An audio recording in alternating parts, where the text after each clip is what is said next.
Today we're going to dive into a topic that can make or break your business, and that's the difference between being a leader and being a boss. Whether you're managing a team of 5 or 50, the distinction is critical.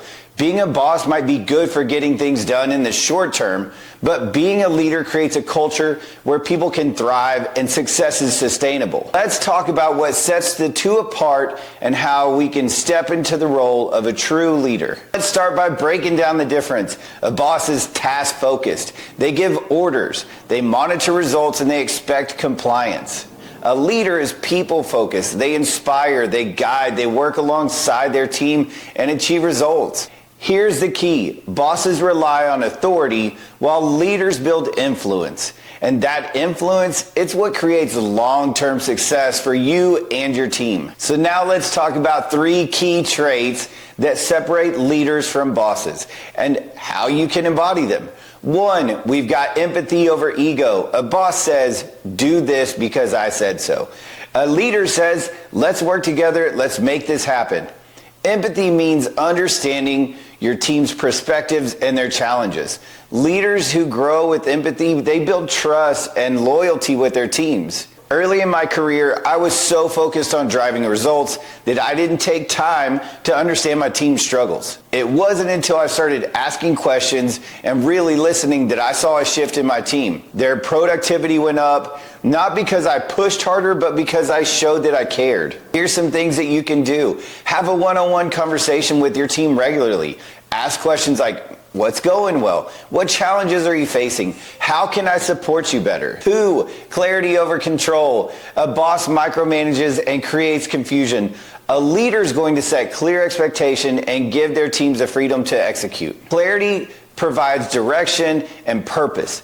It empowers your team to take ownership of their roles. When I was building new divisions for companies, I learned that setting clear, measurable goals and letting the team go achieve them made all the difference in the world.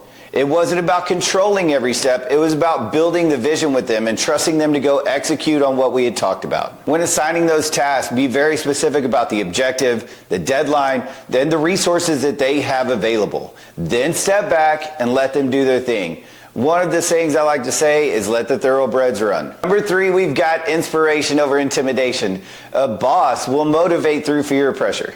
A leader will inspire through vision and engagement. People will follow a boss out of obligation, but they'll follow a leader out of respect and belief. Inspiring your teams will create a culture of positivity and innovation. Here's an example. When I turned a company from losing millions to making millions, I didn't do it by yelling or blaming.